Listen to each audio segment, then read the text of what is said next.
Fala pessoal, boa tarde. Vamos aí à nossa aula do capítulo 5, as bases do Renascimento, ok? Então, se não me engano, a gente já havia começado, inclusive, a falar desse módulo em sala, né? Tenho quase certeza que sim, mas como não estou com o diário aqui, não é? Estamos todos em quarentena, não tenho como assegurar isso, mas quase certeza que sim, que começamos a falar sobre o renascimento cultural. Então vamos lá. Essa imagem é uma imagem clássica, não é? Do Renascimento, que é o teto da Capela Sistina. E o Renascimento, a gente já falou que ele não significa o nascimento de uma cultura como se antes dele não tivesse cultura, né?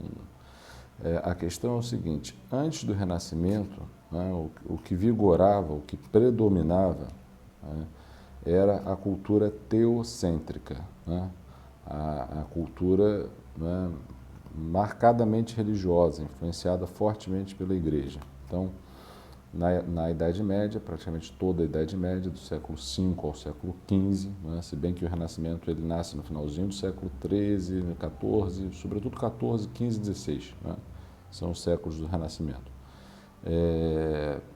Mas, antes disso, antes do Renascimento, o que existia era um pensamento tipicamente teocêntrico, um pensamento predominantemente teocêntrico, ou seja, tudo se explicava com base na religião, tudo se explicava com base na fé, né, em Deus.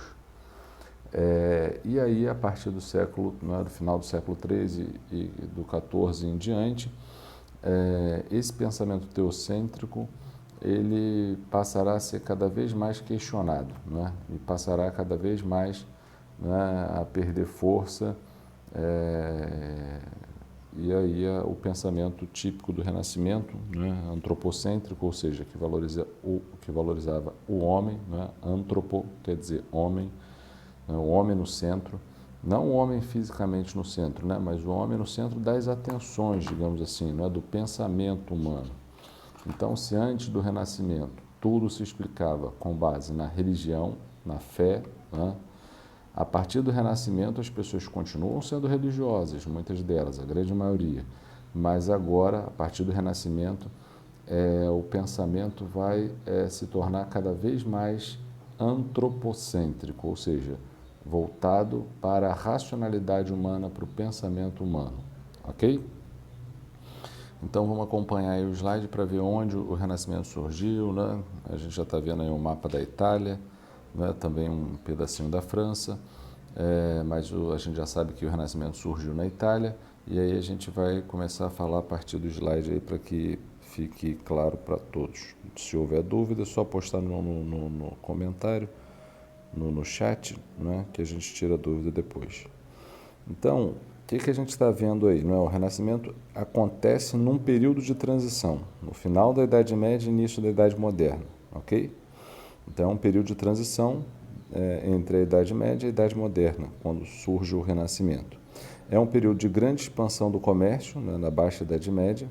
Então, o Renascimento surge na Idade Média e vai até a Idade Moderna, perdão, já ia falar a Idade Contemporânea. Então, o Renascimento ele surge na Idade Média e vai até a Idade Moderna.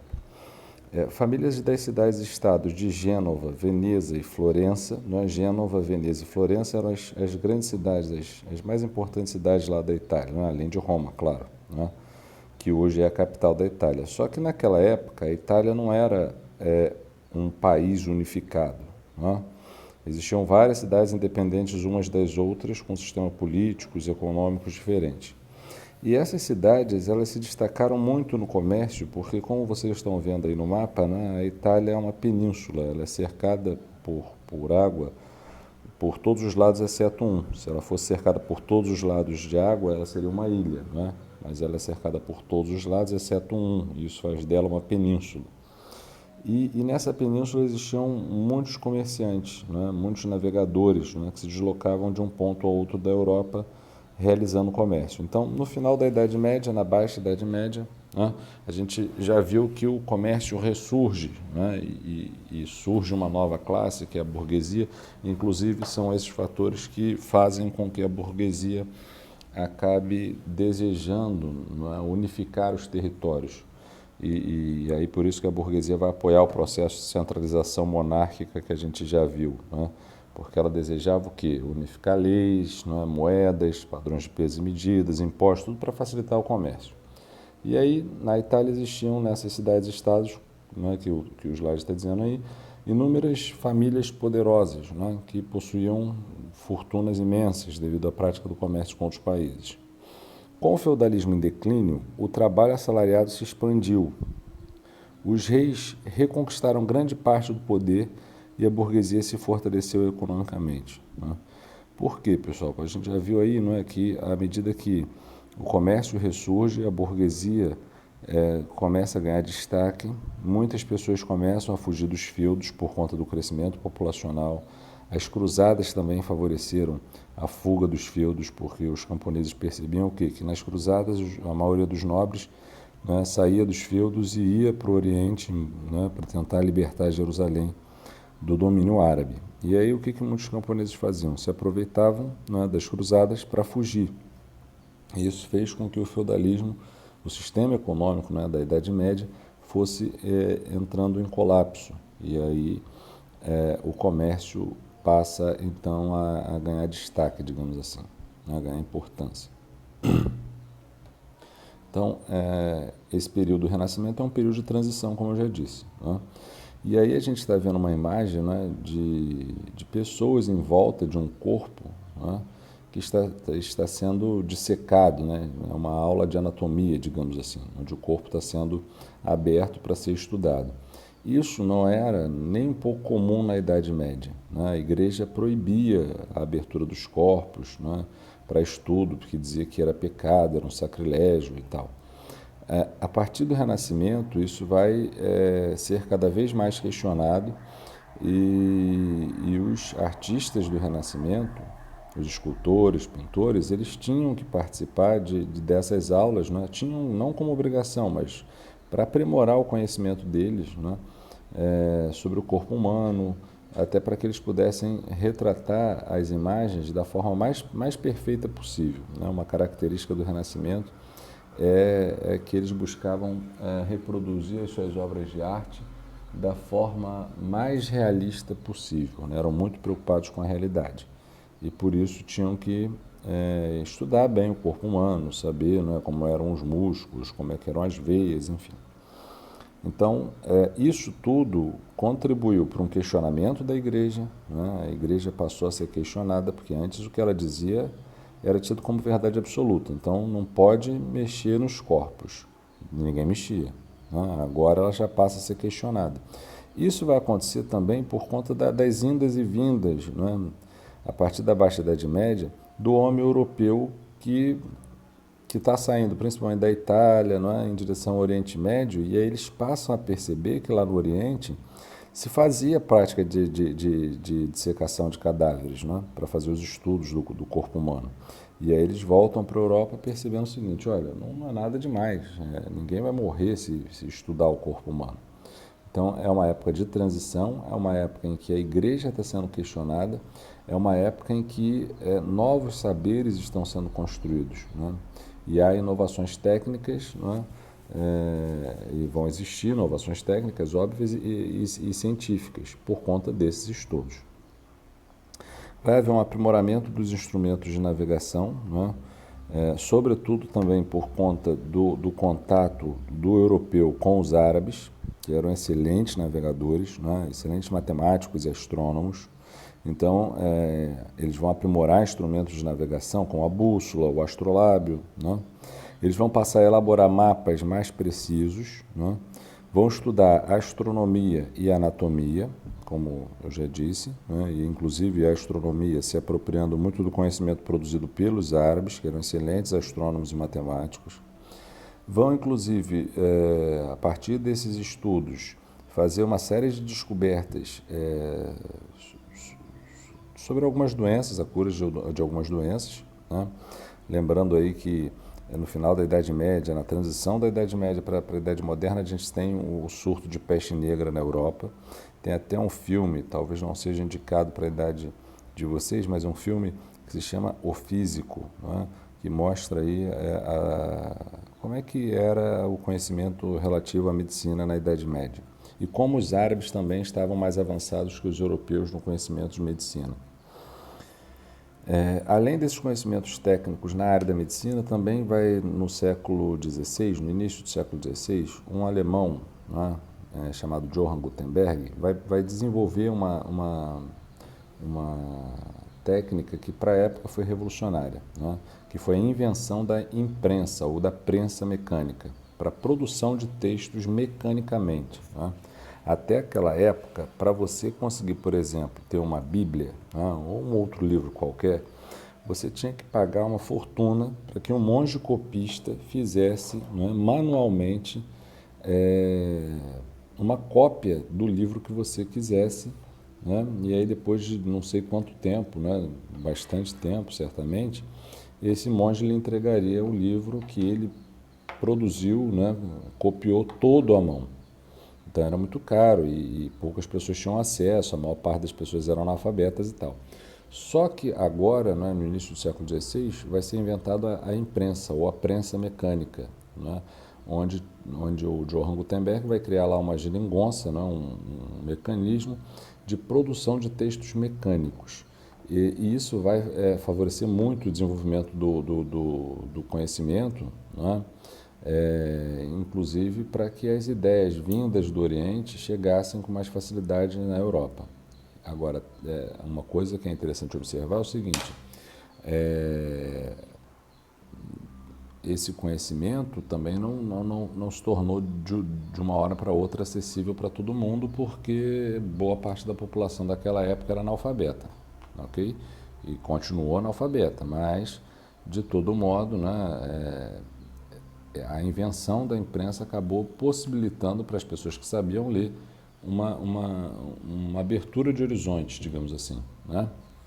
Talvez a gente não consiga compreender isso hoje, né, por conta do Google, por conta de inúmeras facilidades. Hoje você quer, sei lá, saber sobre qualquer coisa, você não precisa nem digitar. Você aperta o botãozinho lá do Google, pergunta, né, sobre a Revolução Francesa, sobre a Revolução Chinesa, sobre qualquer coisa e ele, né, vai te responder, né, praticamente qualquer coisa. Naquela época, não. Os saberes eram muito mais restritos, muito mais limitados e muito mais difíceis de serem alcançados, tá? Então, o Renascimento. O que é o Renascimento? O conceito é um conceito meio controverso, né? Porque quando eu falo que houve um renascimento, só pode renascer algo que estava morto, né? Então, quando eu falo assim, o renascimento cultural, né, do século XIV, XV, XVI, eu estou dando a falsa impressão de que antes do século XIV, XV, XVI, né, não havia cultura. Eu estou dando a falsa impressão de que antes do Renascimento não havia cultura. Isso é mentira, né? Na Idade Média, em qualquer época histórica, né, em qualquer momento da história da humanidade, né, você tem cultura, porque se tem ser humano, tem cultura. Todo ser humano é produtor de cultura, ainda que ele não saiba ler, ainda que ele seja, não é, aparentemente ignorante para as pessoas letradas, para as pessoas que têm estudo e tal, todo ser humano produz cultura. Só que antes do Renascimento, antes do século XIV, o que existia era uma cultura predominantemente o quê? Ligada à religião, uma cultura tipicamente teocêntrica, ok? Onde tudo se explicava com base na religião. Então, se na Idade Média, sei lá, eu quisesse saber por que chove, por que faz sol, a explicação está quase sempre em algo ligado à religião, né? Se eu quero saber, sei lá, por que os reis podiam governar de forma autoritária, a explicação, a justificativa estava na religião, né? Estava em algo ligado à fé, ok? Então era um conhecimento extremamente teocêntrico. O Renascimento, ele vai renascer, ele vai resgatar, ele vai fazer com que ressurja uma cultura que na Idade Média estava, digamos assim, morta, que era a cultura antropocêntrica, né? Antropo-homem, cêntrica, centro, né? Ou seja, na Idade Média, a cultura que valorizava o homem como centro do pensamento humano estava morta, porque a Igreja Católica era a instituição mais poderosa na Idade Média, ela acabava impondo seus valores, sua visão de mundo. Então, na Idade Média, a cultura era teocêntrica. A cultura antropocêntrica, em praticamente toda a Idade Média, esteve morta. O Renascimento, que veio no século, no final do século XIII e do século XIV em diante, sobretudo, que veio resgatar, renascer, ressuscitar, digamos assim, essa cultura antropocêntrica que valorizava o ser humano, ok? Então aí a gente tem, por exemplo, na primeira imagem, a retratação da deusa Vênus, né? Se não me engano, a deusa Vênus. Então você vai ter elementos, por exemplo, que estão associados à religião, mas não apenas à religião cristã, né? As religiões chamadas também de religiões pagãs. Então muitos defenderam e perceberam essa mudança, né? A igreja, claro que tentou resistir, mas quando ela viu que ela estava sendo questionada de vários modos, né? Ela acabou tendo que se adaptar a essa mudança de pensamento, né? Sendo que a própria igreja foi uma das maiores patrocinadoras dos artistas do Renascimento, né? Tentando inclusive fazer com que a arte do Renascimento se conformasse, né? Ou entrasse de acordo com a sua ideologia, o seu pensamento. Esse período de renovação ficou conhecido como Renascimento Cultural, ok?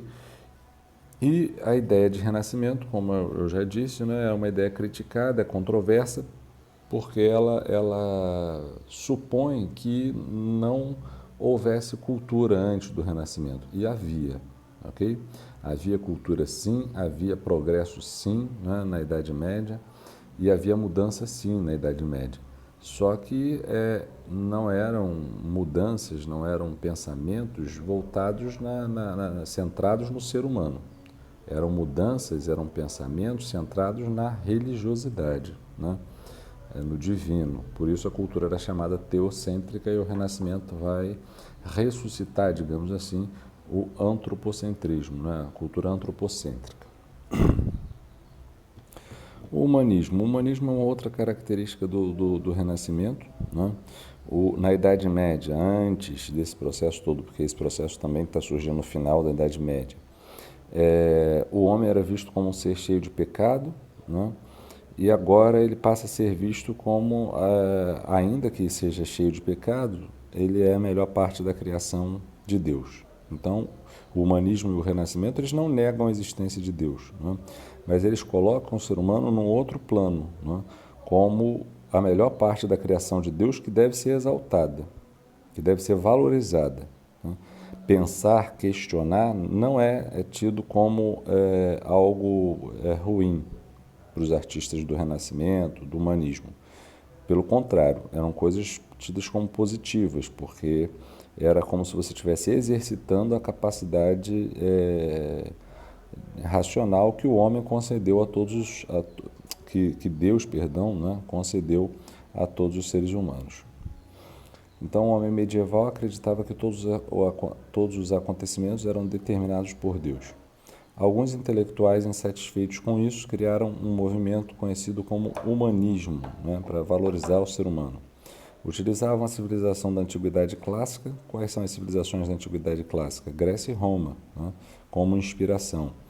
Então, lá na Antiguidade Clássica já havia uma valorização do ser humano, né, e que foi se perdendo ao longo da Idade Média por conta da influência da Igreja. Mas no Renascimento e no humanismo, o que os homens da Europa vão fazer é resgatar essa cultura clássica, né? Se inspirando inclusive nas imagens que os gregos e que os romanos retratavam. O ser humano é o centro de tudo, né? Não é o centro físico, é o centro, né, digamos assim, dos pensamentos, né? Então, se eu quero produzir uma obra de arte, eu tenho que produzi-la pensando, né, no ser humano, né, e não na religião. Então, durante o Renascimento e o Humanismo, o ser humano passa a ocupar o centro das atenções. Antes ele era visto como um ser cheio de pecado e agora ele é visto como a melhor parte da criação de Deus. A natureza, né, o ser humano e cultura da Antiguidade Clássica e o uso da razão. A natureza também passa a ser valorizada, né? O ser humano e a cultura da Antiguidade Clássica, além com a valorização da razão, como eu já havia dito, né? que é uma coisa que é típica do ser humano. Então, não deve ser negado ao ser humano a capacidade de questionar, de criticar, né? O que era visto com maus olhos na Idade Média, se você questionasse, por exemplo, a igreja. Aqui está, não é, nesse slide aí, a imagem da imprensa, do Johann Gutenberg, que facilitou a produção de textos, como eu já havia dito. O processo de fabricação de papel só chega na Europa no século XII. Foi utilizado pelos mercadores venezianos para registrar informações importantes, né, o uso da prensa. E a Bíblia de 42 linhas, de 1455, é considerada o primeiro livro impresso, né? O aumento da produção e venda de livros aconteceu após esse processo, embora, como eu já havia dito, né, isso não quer dizer que de uma hora para outra as pessoas passaram a ler muito mais, porque boa parte da população ainda era analfabeta. Outras inovações científicas que aconteceram nesse período. Os estudiosos não aceitavam mais tudo o que diziam a eles, né? Então a crítica, o questionamento, né, a capacidade de investigação, né, tudo isso é valorizado, né, não é mais negado como era na Idade Média. Várias teorias foram contestadas, né, várias ideias que eram tidas como inquestionáveis passaram a ser questionadas durante o Renascimento, né? A Igreja, por exemplo, pregava a ideia de que a Terra era o centro do universo e que o Sol, né, e todas as outras estrelas giravam em torno da Terra, essa teoria geocêntrica. Isso já não é mais tido como verdade absoluta, né? Era questionado. Mas lá na época das grandes navegações ainda tinha gente que acreditava isso, tinha, né? Mas já existiam pessoas que duvidavam dessas ideias, dessas teorias que eram tidas como verdade absoluta.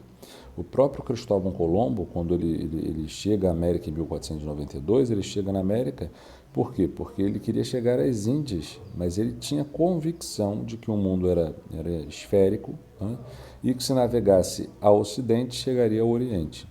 Então, é claro que ele, digamos assim, está no momento em que há uma transição de pensamento. Não há ainda uma certeza sobre a esfericidade da Terra, né? Não há uma certeza ainda se a Terra é redonda, mas já existiam muitos indícios, né, fortes de que ela fosse redonda, e aí por isso que essas teorias antigas, que eram tidas como inquestionáveis, passaram a ser cada vez mais questionadas. A observação do funcionamento do corpo humano, como eu já havia falado, passou também a ser uma coisa tida como natural, né? Até porque os artistas de Renascimento precisavam dessas observações para que pudessem fazer melhor suas obras.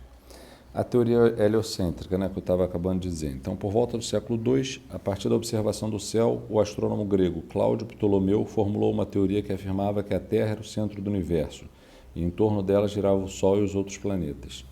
Essa era a teoria conhecida como geocêntrica. Do século XVI, uma explicação diferente de Nicolau Copérnico afirmava que todos os planetas, inclusive a Terra, giravam em torno do Sol. Essa era a teoria conhecida como heliocêntrica, né? Hélio seria aí o Sol. Copérnico, claro, né, ao propor essa ideia, ele não foi bem recebido pela Igreja, né? E aí ele temia divulgar sua teoria por causa da Igreja e foi publicada apenas pouco tempo antes de sua morte e influenciou as teorias de Galileu Galilei, que também foi, né, digamos assim, que entrou em conflito com a Igreja. A Igreja, inclusive, o julgou e ele só não foi condenado à morte porque ele fez um acordo com a Igreja aceitando dizer que eram apenas uma teoria, eram apenas hipóteses, e aí ele tem a pena de morte dele convertida em prisão domiciliar. As navegações e o impulso a outras ciências. O Renascimento ele também acabou favorecendo muito, né, as grandes navegações, justamente por ser um movimento que valorizava o pensamento, a crítica, né, a racionalidade, e tudo isso fez com que novos saberes fossem construídos, né, novas técnicas de navegação, de construção de barcos, e tudo isso acabou possibilitando aí o desenvolvimento das grandes navegações ainda no século XV. Lembrando que o Renascimento embora tenha surgido no finalzinho do século XIII, é no XIV, XV e XVI que ele vai, de fato, existir enquanto saber constituído.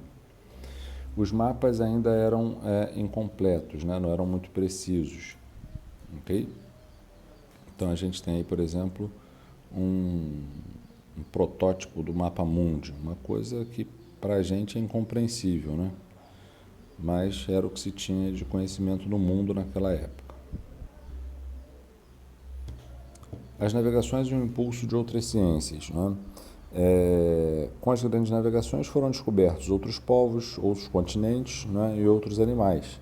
E essas descobertas faziam com que os portugueses, com que os espanhóis e os europeus de forma geral questionassem mais ainda aquelas ideias que eu já havia dito que eram tidas como inquestionáveis, né?